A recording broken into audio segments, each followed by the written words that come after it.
आज दिखाने जा रहे हैं ब्रोकोंडी सिरप। देखो ब्रोकोंडी सिरप यह पुरानी से पुरानी खांसी को ठीक कर देता है। किसी व्यक्ति को जैसे चाहे 15 दिन से या 1 महीना से 2 महीने से लगातार खांसी आ रहा हो, कोई भी सिरप ले रहे हो नहीं ठीक हो रहा हो, तो एक बार ब्रोकोंडी सिरप ज़रूर लेके देखें। 101% यह सिरप पीने के बाद ठीक कर देता है।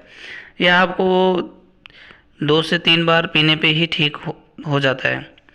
इसका जो लेने का डोज है, एडल्ट डोज 10 ml सुबह शाम दोपहर दिन में 3 बार लिया जा सकता है और गुनगुने आधे कप गुनगुने पानी में डालकर लेने होते हैं। यह कोई महंगा भी सिरप नहीं है। इसका जो प्राइस है या 110 रुपये तक आ जाता है।